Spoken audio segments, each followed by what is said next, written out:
afternoon, ladies and gentlemen. There's plenty of room at the front if anybody would like to come forward. So this is a discussion on the implementation, our experiences on implementing the BCM app from MetricStream over the past couple of years. I'll do about a 20-25 minute presentation and take any questions as we go along. But obviously, if any burning issues arise as we go through, do feel free to stop me as we go. First of all, I'll start off with giving you a bit of an introduction to Standard Chartered Bank. Who are we? What do we do? Where are we based? And I'll talk about business continuity management as it was in the bank before we started our MetricStream journey and where it is today, or indeed where we're still aiming for. And after that, I suppose the meat of what I want to talk about today are some of the challenges that we've experienced in that journey. So specifically the ones that I'm pulling out are data challenge, our process challenge, and our people challenge, the last probably being the most interesting of the three. And then, as I said, I'll stop and pause for questions. So Standard Chartered, who are we? What do we do? We're a large global bank. We deliver services to both corporate customers and to retail or personal customers. Our corporate business is divided between large global corporates and those that are operated at a more regional or country level. And our retail or our personal business is divided between our private banking and our retail banking offerings. Those are delivered to our customers through a number of different product lines, financial markets, corporate finance, and so forth, and then across the various regions in which we operate. Largely Africa and Asia. Those are our, if you like, our footprint regions. And then Europe and America is what we term our network regions. This is where we deliver value to our overall business by connecting our customers to different markets and services. As I said, we are largely based in the Africa and Asian countries. And it's worth kind of pointing out the fact that although we're a large global bank, we don't really have a home market. We are spread in multiple different markets rather than having any single one that we would call home. We have our headquarters is based in London. Our global businesses are run out of Singapore. Hong Kong is arguably our largest single market. Our operational hubs are based in India, Malaysia, and China. So we definitely are global, and that footprint provides some very interesting ways of operating, some great benefits, and indeed some early morning phone calls as well. So some challenges in the way we go about doing things. We're a UK bank, we're a British bank, but although that's the case, if we weren't sponsoring Liverpool, I don't think the majority of people in the UK would actually know who we are. We're much better known in most of our other markets in which we operate. So going on to how we do business continuity and how we've done business continuity historically. We operate in emerging markets. We operate in countries where things go wrong on a reasonably regular basis. So we have experience of applying our business continuity and crisis management arrangements fairly frequently. And our previous approach to that was a very manual-based system based on Word and Excel that had evolved over the years to address the challenges that we were facing. It addressed not only our execution challenge, making sure that we were able to respond to disruptive events as they occurred, but also through our governance challenge, if you like. So we are a regulated industry, and our regulators regularly want to take a look at what we're doing, ensuring that we're managing risk effectively, ensuring that we're complying with the regulations that they provide for us. So our manual system worked very effectively in that regard. They're locally owned, locally governed, so they're meeting the needs of our local business. Our country teams, our country chief executives and his management teams own their plans, know what their plans contain, sign off their plans. It represents their usable content when they come to a point of crisis. And it is effective. We have, on average, 2 to 3 invocations of some of these plans somewhere in the bank each month. So somebody somewhere is having a bad day within the bank on a fairly regular basis. And some of these can be fairly substantial in nature. Some of the ones I've highlighted here, and I could have picked many others. Chennai flooding back in 2015, significant flooding affected most of our operational buildings based in that location. So not just a local impact, but also these were internationally servicing hubs. The Nepal earthquake around the same time devastated the country and equally devastated our business there. So our ability to continue that business, to serve our customers in very trying circumstances, significantly challenged. The Ebola outbreak in West Africa multiple countries impacted, huge impacts in terms of what it meant for the countries and also the response effort concerns, and how we managed to maintain services during, again, some fairly trying times. And then the Tianjin explosion. Some of you might remember there was a large explosion in a Chinese port of Tianjin. One of our main operating centers around 400 meters away from the scene of the explosion, and that building suffered significant damage to the extent that we were out of it for about a year after the explosion itself. We did have people working in the building at the time, and I think one of the amazing things is that we didn't lose anybody at that point. If you look at the photograph subsequently, I am both relieved and amazed that we didn't suffer any fatalities in that particular event. So significantly challenging disruptive events to which our existing process was effective, to which our existing process helped us to manage. A significantly challenging regulatory environment which our existing process was effective in helping us to manage. So we had a solution that worked. So the question therefore is, what drove us to change? What drove us to go down the MetricStream route? We had three main drivers for change. First of those was efficiency. The manual system was effective, but it was very labor intensive. It was time consuming. There was a lot of people involved in moving a lot of paper around the organization and evidencing that we could do all the things that we said we needed to do. There were new and emerging risks, and information and cybersecurity possibly top of that list, which were beginning to stress the organization in different ways. Now, I appreciate the purists among you would say that information and cybersecurity is not a new risk, but for a bank that's been around 150 years, cyber is still a relatively new risk. And finally, the business was starting to evolve in a more global position than it had historically. So previously, there was an awful lot of authority, control, operations devolved to a country level. The country chief executive had all of the authority and access to all of the resources he needed to run his business, deliver his service, maintain that both through normal business and also in a crisis.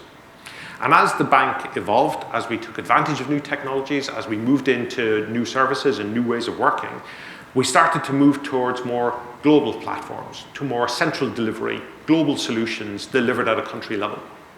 So although it was important that we maintain that local flavor, that's part of our business, is that we're able to serve multiple local markets, we were doing so through an increasingly global operating approach.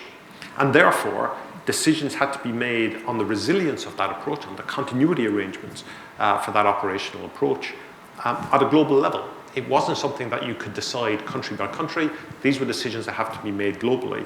And our existing business continuity program really struggled to provide global information in a timely manner that enabled those decisions to be thoughtful and informed. So that was what drove us down the MetricStream route. And we went through the usual process of identifying a supplier and looking at the various options out there, eventually selecting MetricStream as the one that we wanted to take on. And then went on through the process of shifting ourselves from our existing ways of working, our existing manual system, Excel, Word-based, and onto something a little bit more automated, which is where we had some of our challenges. I'm going to talk you through some of those now. Firstly, the data challenge. We start off in a position where data is key. Making decisions, deciding what's important, all depends on what you know. What information have you got to make those decisions with? And our existing process, our starting process, simply took all of our data and then manually put it into our business impact analysis. It manually took it from a variety of different sources and put it into a position where we could use it for our business continuity management planning. Positioned it so we were able to identify what systems we required, what people we needed, where they needed to be, what third parties we were dependent upon, what processes we would be affecting. So how we would be operating, and therefore what was important to us, what we had to ensure was in our business continuity plan to enable that operation to continue. Because it was done manually, it could be done very flexibly. The people who were completing this knew their local business and could translate their data sources, fill in the gaps in those data sources to ensure that what they had in their BIA, the business impact analysis, and their business continuity plan was fit for purpose, worked for them. Which meant that we could kind of gloss over, to a certain extent, a lot of the variations that had arisen and evolved in the organization. you could come up with local solutions that only applied in one country. So your regulator in India wants you to include your third parties on your business continuity plan. You can do that. You don't have to change the global approach. You can add it to your particular plans in your country to meet your local regulators' requirements. If the country team in Singapore wants you to ensure that all of the training for people with a role in your business continuity plan is tracked on the plan itself, you can do that. You don't have to make a global change. You don't have to sell the idea to everybody else. You can be responsive to your local requirements. So although it was inefficient, the local process gave great flexibility and ownership for the teams to respond to the challenges that they had in front of them, but was, as I said, quite manually intensive. And because of that translation that they did between the data sources that they were using and the plans they were developing, really hard for us to then extract global insights from that, because we were using different terms to refer to the same thing in multiple plans. Reporting, extracting data, getting insights was quite a time-fueling task. So that then takes us to what do we want to aim to, and what benefit do we see from using MetricStream, or indeed any computerized BCM system, in terms of how we manage our data. So we want to take data from our golden sources. We want to automate the flow of that data into activities like our business impact analysis and our business continuity planning, which means we have to establish the relationships between all of those data points. So what systems are supporting what processes, are used by what teams, are outsourced to what third-party providers. So there's a network of relationships that are crucial for us to be able to make use of the data that we've got. MetricStream provides a capability to add in these relationships. It provides the means to do so. But of course, the relationships themselves were a new data item. Somebody was going to have to create those. Somebody was going to have to map between all of the data sources we had, the entities within those data sources, to make those usable for us. Here we had a bit of a lucky break, if you like, from a business continuity perspective in any case. Standard Chartered, like all other global banks, are subject to regulator direction following the financial crisis in 2008, where as a large organization, as a large bank, our regulators want to ensure that if there is a repeat of that kind of financial crisis, if as a financial organization we get into trouble, they're able to resolve us, to be able to transition us into some new format, and that could include winding us up, in a manner which minimizes the damage to the local economy. And to do that, they've come up with this concept of operational continuity in resolution. Now granted, there's many more other regulations and activities behind that, but for the purpose of today's discussion, it's operational continuity and resolution, or OCIR, that's crucial to what we want to get out of this. And essentially what that says is what's important to you, what's important to the markets you serve, what do you need in order to be able to execute what's important, and how can we ensure that that's in place should the worst happen. Of course, for us, that gave us the kind of relationship information that we needed. It was mapping systems, assets, people, teams, buildings, third parties, to processes, to products, to outputs that we delivered to the market. Those relationships, which were being built for a regulatory-driven need to make the bank resolvable, also beneficial from our business continuity process to ensure that we were able to map all of those data points together. So we leveraged that same activity, and the OCR service catalog is, if you like, our data point for all of the relationships between the different data sources that we require in order to be able to build our BIA and subsequently our business continuity plans. And the other advantage for us is that that service catalog we're building is within the MetricStream environment as well.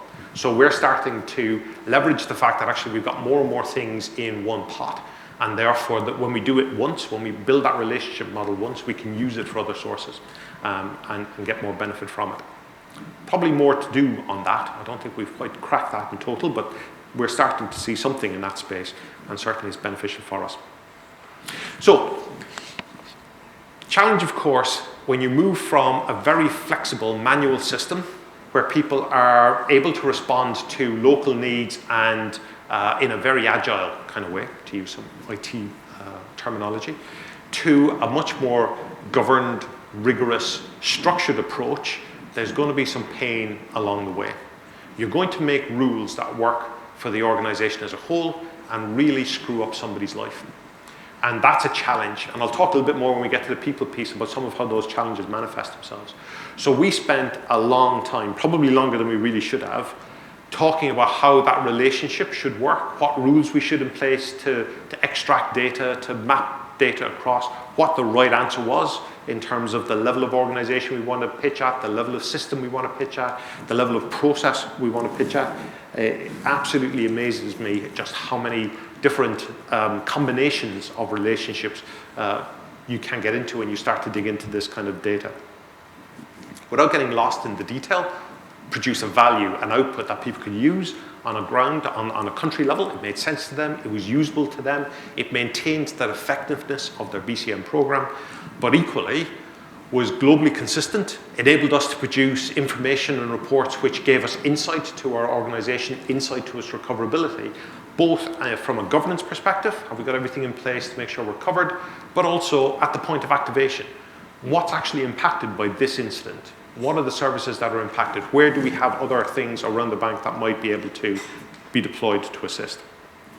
So a lot of time and effort in getting our data structure right, getting our relationships right, and getting our use of that correct within the app itself. Then, of course, we had the process challenge. Now, what I mean by this is we made a couple of decisions, policy decisions, when we started off with our whole digitization journey, even before we got to the point where we were bringing MetricStream on board. And the first of those was that we wanted to have a system that was easy for us to maintain over time. So limit the customization that we do, limit the amount of activity we would undertake to make this specific to us, and use something that was more off the shelf. That causes all sorts of challenges, both at the time that we were doing it and also on an ongoing basis. People look at terminology, for example, and all organizations develop their own terminology, their own kind of linguistics for how they get around doing things. So adhering to a standard terminology is a bit painful at times, and getting people to understand the value for change can be quite difficult. So even now, 2 or 3 years in, we're still having people request changes to field titles or uses of words within our training material to try to make it easier for their particular population to understand, because that's what they were able to do historically, rather than stick with the out-of-the-box descriptions, which are more industry standard and therefore easier for us to maintain on an ongoing basis. So standard terminology, limited customization, both things that we have process challenges to get onto.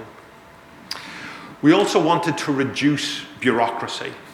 Now, this is a bit of a challenge because, as I said, the existing process was effective. It worked from a governance perspective and it worked from an application perspective. We're a regulated organization.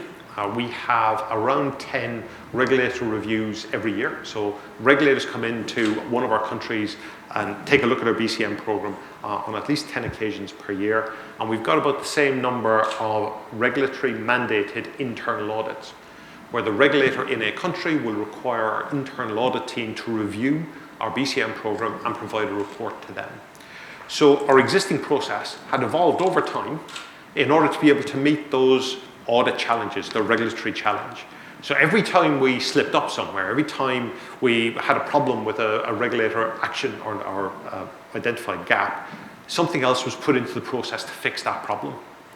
Now, whether we would have ever designed the process in total like that if we started from a blank sheet of paper is questionable, but it had evolved into a state where it was able to address the regulatory challenge and be effective, but whether it was doing so in the most efficient way as possible was questionable. So we were looking at not only getting a system, we were also looking at buying into our process. So not just looking at automating what we do already. If we did that, we figured that would be kind of a missed opportunity. We wanted to take the advantage of shifting to an automated system in order to simplify our existing process and make that a leaner and hopefully a meaner machine along the way. And again, from a process point of view, we faced a couple of issues with that. Firstly, the fact that there were so many variations country by country, lost in the detail, if you like. If you were making a rule at a group level that this is the way we're going to do something, this is the process we will follow, and everybody's going to do the same thing and in the same way, then the implications for that then started to filter out country by country. We operate in 60 countries, and it seemed to me every rule we came up with, there were 60 objections to that rule. So there was a long process of going through the pain of discussion, of identifying what was a material change, what wasn't a material issue, and finding ways to resolve that without simply taking what we used to do and putting what we used to do into MetricStream. I think, and I'll speak a little bit in a moment about the kind of challenges that we faced in terms of what I wish I knew when we started. But that kind of discussion and the amount of time that it took to win people over to that principled decision we made early on, it took an awful lot longer than we'd anticipated. It took an awful lot longer than I anticipated. And certainly that's something we probably should have devoted more attention to when we started. Which is a nice connection onto the people challenge, what the kind of things I'd like to have known before we started this project. So firstly, the scale of the change. As I said, we used to have a manual system, and we're moving to an automated system. We grasped the fact that that was a big change, but we really only thought of it in technical terms. We thought of it in terms of how do we fill in these forms, how do we get to this output, how do we link up these data sets, what fields need to be on, what fields need to be off. We thought about it in technology, data, process terms. We did miss the scale of the change for the population that were using the system and were going to face a significant upheaval to the way that they operated. Standard Chartered is an organization that people work with for quite a long time. Most of my colleagues have years of experience with the organization, many of them 17, 20 years with the bank in different positions. The BCM team was particularly staffed with people who'd been there for quite a while, who had grown up with and evolved the existing process. So they were quite attached to that. At an emotional level, it was theirs. When we were asking them to change parts of it, or to accept that we were going to do away with parts of it, it was like I was asking them to give up their firstborn child. They really held it close. So there was a hearts and minds challenge in the scale of change that we hadn't considered, or at least not given them as much weight to. And helping people to come to terms with change, as well as the technology or the technical aspects of that change, requires much more thought than we'd considered at the beginning. Second aspect is status of our opinion leaders. So we're a large distributed organization. We need people across the bank to be the advocates of our new digitization journey. We need them to be selling the benefits. We need them to be extolling its virtues to their management team, to their users, to customers.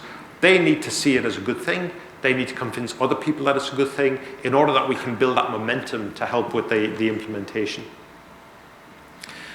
But our opinion leaders, our heads of business continuity at a regional and country level, a lot of their place within the organization, their status within the organization, was based on the fact that they knew how the organization worked. They knew how the business continuity plan worked.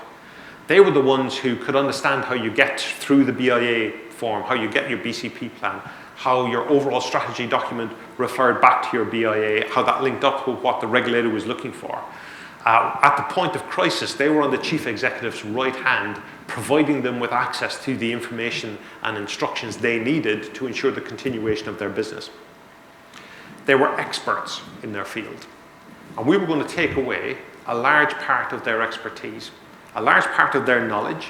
We were doing away with that because we were introducing a system that was going to do it for them. And it was a system that was new, so they were going to be learning that about the same time as their user base was, as their management team was. So their position, therefore, went from being the guru of all knowledge and insight to being just one of us who was trying to learn how this system operated. So getting them on board and helping them to feel comfortable with the change, feel that they still owned that their position as experts within the organization remained, wasn't being challenged by this, was something that we needed to put much more effort into than we'd originally anticipated. But once we got them over that hump, once we got them over that challenge, then they have significantly helped us with getting that across the organization as a whole and helping the rest of the organization come to terms with some of the challenges and changes inherent in this move. The other aspect was a distribution of risks and benefits. So what risks are we taking by this move? What benefits are we reaping as a result of it? As I talked about earlier, the bank's process worked. Country by country, 2 or 3 invocations a month, you could rely on your BCM plan to get you out of the hole. Okay? So people knew how it worked, were comfortable with it, and relied on it. And we were going to change that significantly. We're going to bring in a new system, a global system. We're going to roll it out across the bank. Everybody does the same thing everywhere. And that meant you were taking something that I could rely on, and you were going to replace it with something new. It might be better, it might be significantly better, and over time, I might rely on it. But when it comes in, it might not work. When it comes in, it might not be better. So at that point, I as a country team, I as a country CEO, I'm taking a risk with this new implementation, because you're taking away my tried and trusted approach, bringing in a new one. Now, while I benefit from this to a certain extent, because I have some efficiency benefits coming my way, I'm able to reduce the number of people who are working on a BCM program or focus them on other more value-adding tasks. But equally, the majority of benefits are being felt by the global teams. So the people who have responsibility globally are now going to get an insight to how their operations run across the globe, how those risks are managed, how those risks are identified, what plans we've got in place, what recovery capability we're developing. So the benefits are focused on global and the risks are focused on the country.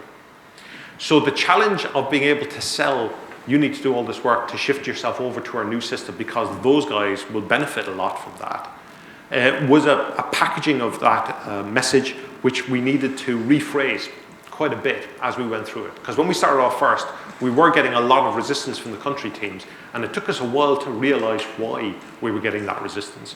It was because they saw the risks looming much larger to them than the benefits that we saw from the organization as a whole. So we needed to be able to phrase it for them in a way that worked for them, and they could see why that risk they were taking was beneficial and should be something that they should take on. So that brings me to the end of the formal presentation. I think slightly on schedule. I'm happy to take any questions or queries you might have at this point.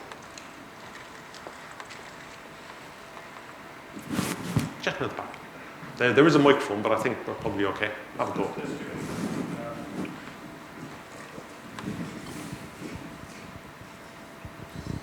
I'm just curious to know, now you've rolled this out, have there been any invocations of the plans locally, and are they proving to be as effective as they were before? Now you've got this sort of centralised global approach.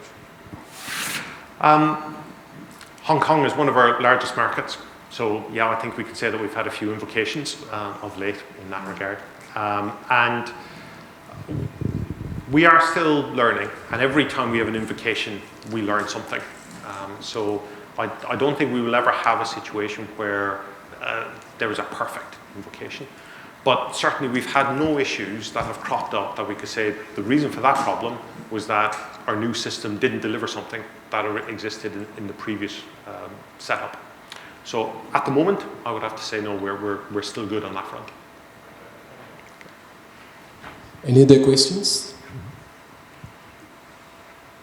I have one question. By moving on to this BCM app, did your workload multiply or reduce, or it stayed the same? My personal workload or the bank's workload? From a personal perspective, it kind of went up.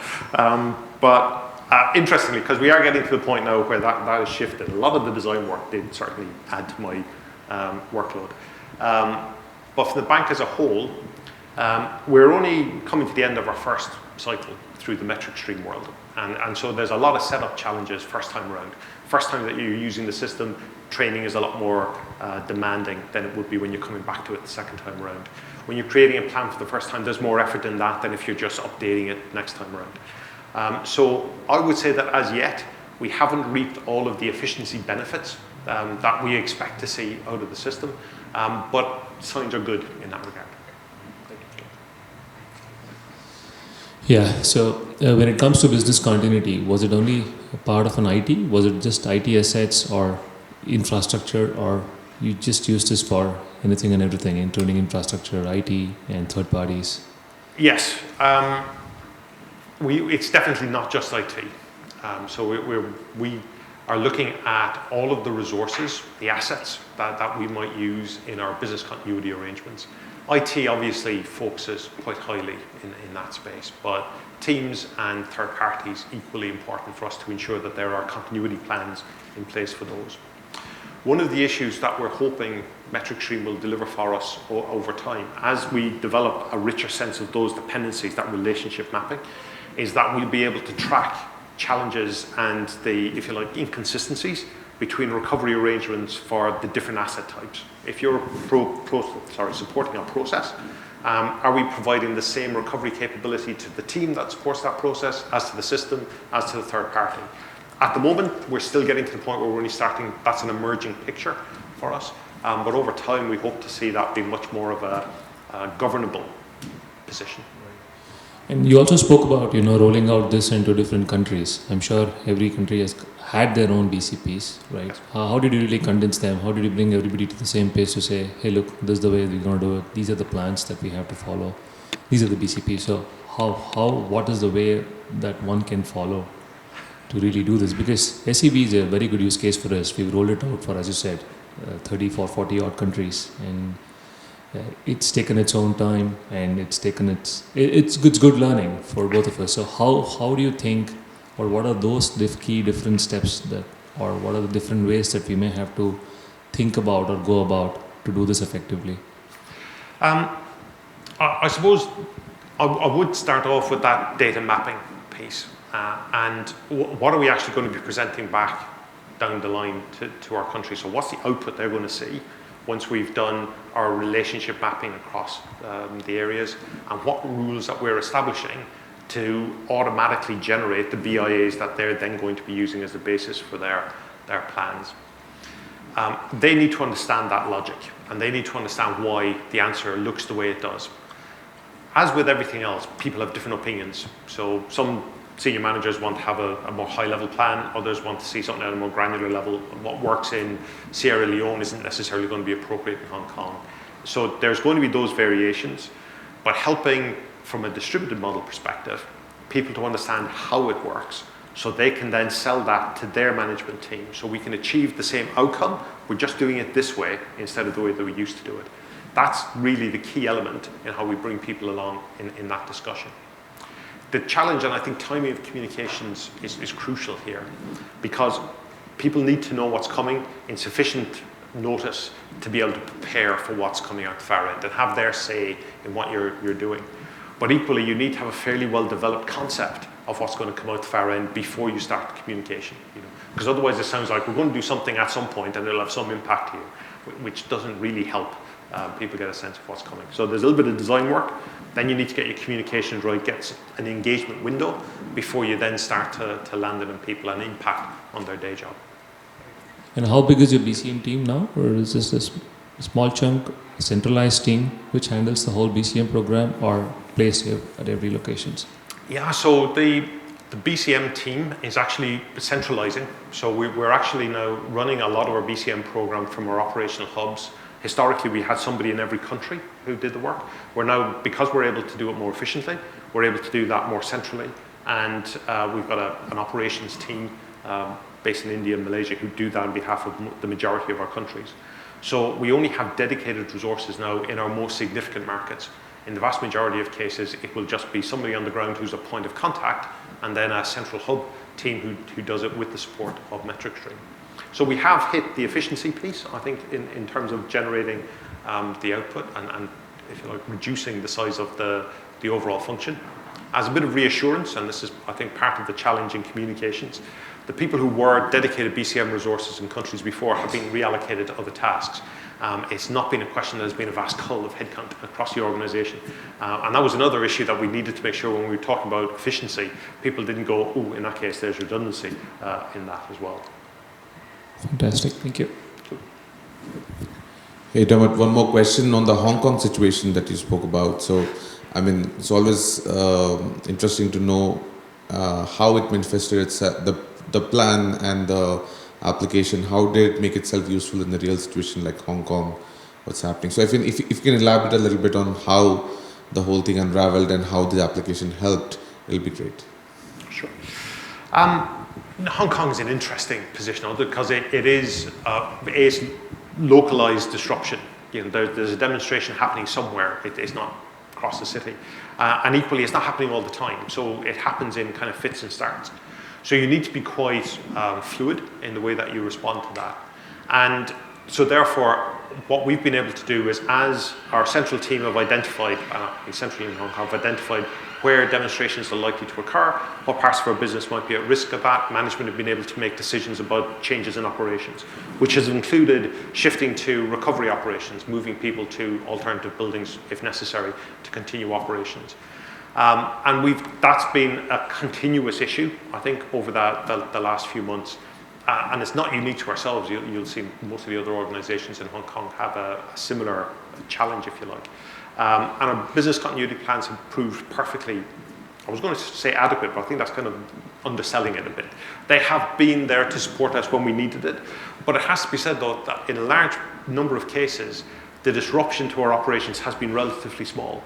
You know, it just hasn't been that it's impacting us directly at that time. We've had some buildings and some offices in some locations that have been affected by some demonstrations in the area, but it's not been something that has been targeted at us or significantly disruptive over a sustained period. Does that answer the question? Perfect. Thank you.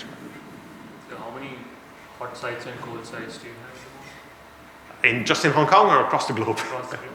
I don't have that figure off the top of my head. We use 8 different recovery strategies, all told. And actually, we try to do more in-house recovery. So we're cutting down on our external recovery suppliers. So we tend to, where we have multiple buildings in the same location, we make sure that meeting rooms, canteen areas are all wired and ready to go, so we can set up for staff to move from one building to another in order to be able to continue operations.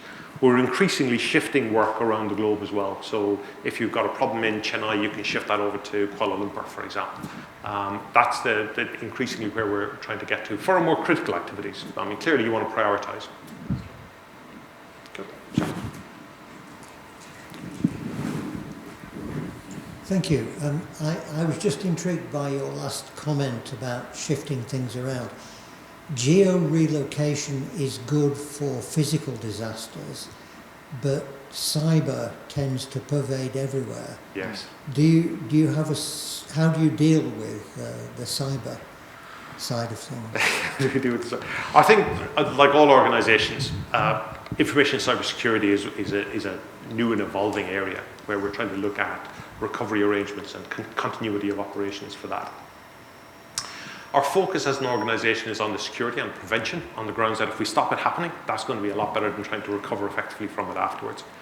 But we're also developing continuity plans and flexible working arrangements whereby if we experience a problem in one part of our operation, we can divert the same activities into other ways. So we can achieve the same outcome for customers, but by a different channel.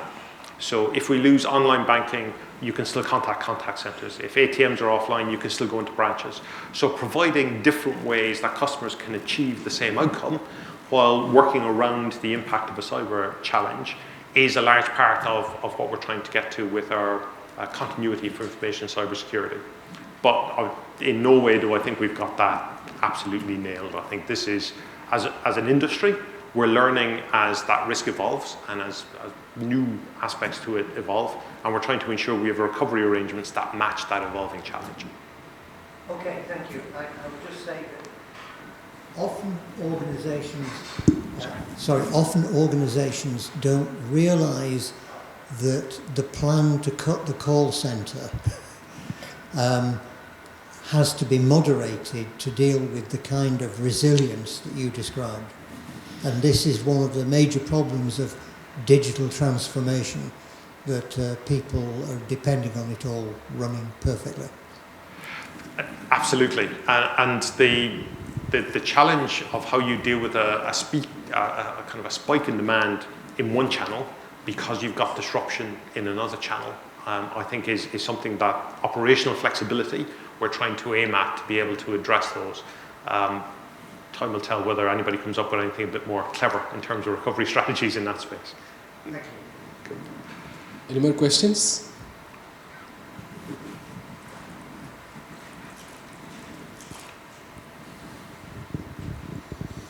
Yeah, so, sorry if I missed this at the beginning, but is the MetricStream app that you're using, is that separate to other MetricStream platforms, or are you already a MetricStream customer?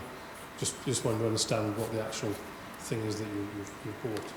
Yeah, so we use a number of different MetricStream modules, BCM app, the risk management app, risk and issues as well. I think it's just about to go live. So interesting, we're a customer of many different modules, but I don't think we've fully committed to the MetricStream world as yet. So we're not yet saying that we use every aspect of the integrated platform, but we use enough for us to start to consider whether or not that's where we want to go next.